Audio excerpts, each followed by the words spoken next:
Loki season 2, the finale happened. Does it tie into events of the Marvels? Kinda.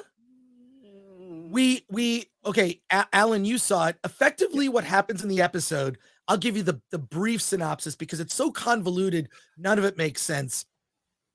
For this final episode, basically Loki gets control of his time slipping and goes back to the season 1 finale and ends up having to kill Sylvie so she doesn't kill He Who Remains, and becomes a human time loom.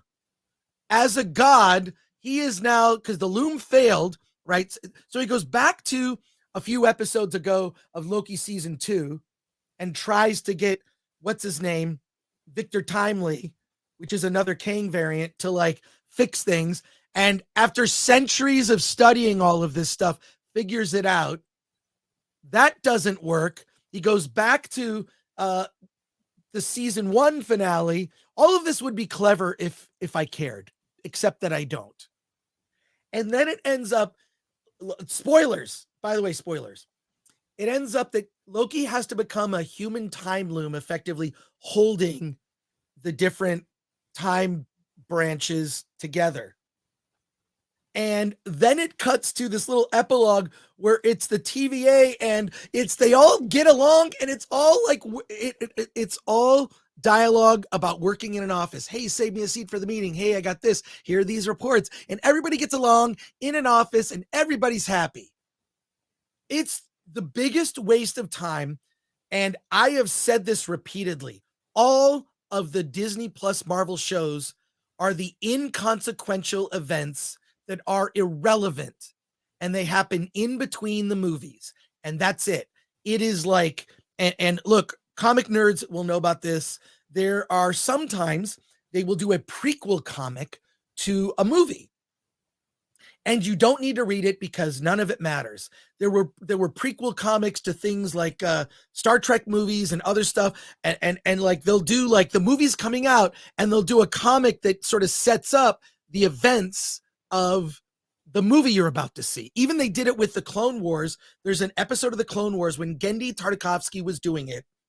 And what he did is they did a prequel cartoon setting up Revenge of the Sith, which I thought was actually very good. You still didn't need to know any of that information, not particularly super important. And that's what all the Disney Plus shows. None of them matter. It's all events that happen between the movies where actual stuff can happen, and you can feel them holding back. I thought this final episode just showed how pointless the show was. It might have made you might be able to edit together a movie from all of this, which is effectively what the Disney Plus shows. They're movies chopped up into bits. The stories are thin, and the Loki season 2 finale leads to nothing. Loki is holding the branches of time together as a human loom, if any of that makes sense. And also, that's my interpretation of what happened. You might come to a different conclusion because it's all this visual special effects nonsense. Alan, what did you think of the Loki season 2 finale? Yeah. Okay. So if you go back to our first discussions when we got the first 4 episodes, I said, yeah, I liked it. It was the best Disney Plus Marvel out there. And I said that I was. You talking about season 1? Season 2. We got the first 4 episodes of season 2. Right. I binged it. I said I liked it, and I said I was looking forward to the last 2 episodes. Okay. And what ultimately happened is they She-Hulked me. Because there were interesting things I'll say in episodes 3 and 4 that I really liked, I really enjoyed, and it was just kind of cool to think about it. And it centers around He Who Remains, right? And what they were essentially setting up was that He Who Remains, basically the question being placed here, like good science fiction, they ask questions. And that it's the idea of, if you could go back in time and kill Hitler, would you do it? Or would you befriend Hitler, become his best buddy, and then use Hitler to do what you want? And that was kind of the ideas explored in episodes 3 and 4 when they were, when there was all this intrigue as to is it Ravona or something like that? When they got dispatched her, when they were kind of chasing him and things like that. Found that interesting. I kind of wanted to see how that resolved itself. And then episodes 5 and 6 came along, and it became about time jumping and time slipping. And then this one became about, just it got a little bit interesting when it talked about, just the Doctor Strange thing where he goes back in time and repeats himself until he gets the result he wants. Slightly interesting, but again, we've seen that before. And so again, Loki She-Hulk me. Didn't address what I thought was the best parts of the show. They more or less, touched on it, cast it aside. I thought that just what they did with, what they could have done with Victor Timely from that standpoint would have been good, and they didn't do it. It just became, episode 5 was Loki learning to time jump. That's an episode. That's an entire episode, and then this one led us to this. Sorry, let me. I'll pull up the image. But it led up to to this beautiful moment. Look at that. That's it. That's It's how Loki. we ended the series. It's almost like he's in a prison of his own making, is what Yeah. it is. I mean, And look at the expression on his face. right. He sacrificed himself to save the galaxy.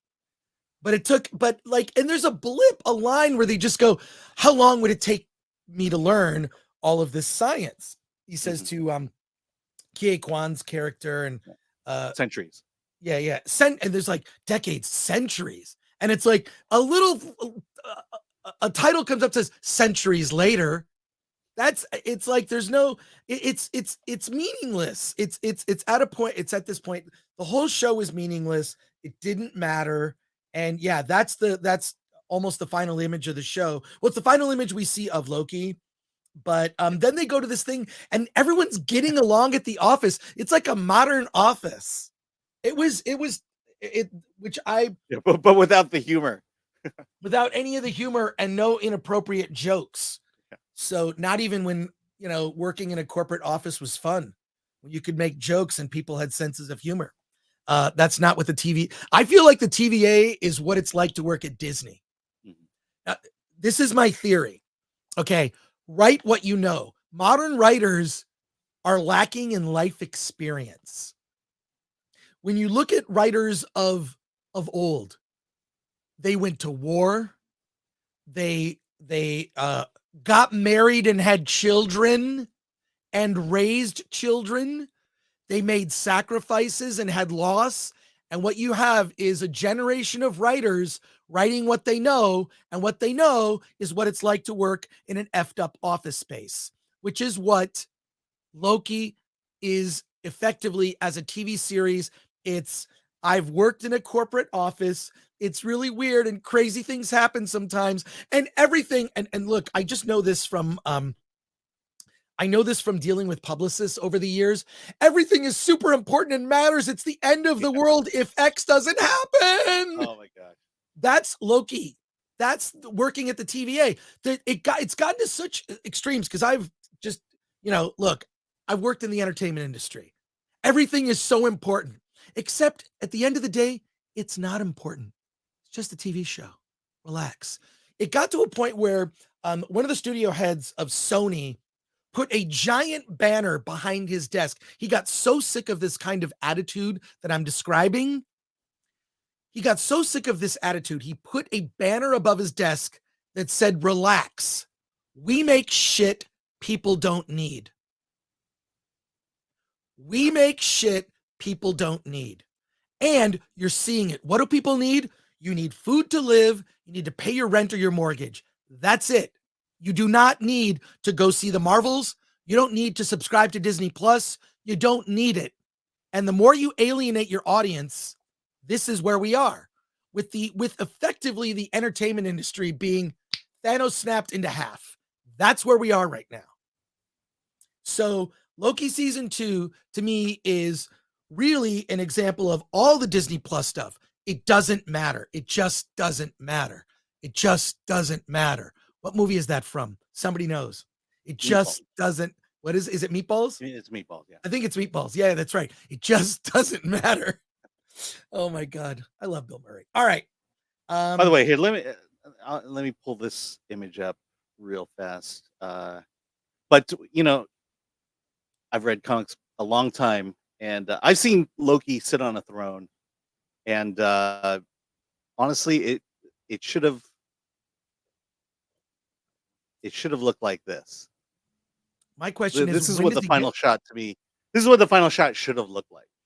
Somewhat. Yeah, maybe more in that position. But look, when does he get up to pee? That's my question. When does he get up to pee? Well, there's no time. So yeah. Well, there you go. All right. Your comments. Well done, Disney. So final thoughts on Loki season 2. Waste of time. You don't need to see it, and you certainly don't need to see it to know what's happening in the MCU going forward, like all of the Disney Plus shows. Alan? Yeah, like I said, they She-Hulk me, but it's still the best Disney Plus Marvel out there. The bar is low. Yeah. I give it a 4 out of 10 if rating it. What about you, Alan? Yeah, I'll give it a 4 out of 10 as well. Cool. It just, yeah. The thing I say about Marvel in general, they're wasting opportunities. They have good ideas once in a while, and they don't even know it, and so they'll gloss over it. There are things they should have done, could have done. All this potential. The Marvels is the same way. There was so much potential in that, and they squandered it. They don't know what they're doing out there. Well, my takeaway: waste of time, and I mean that unironically.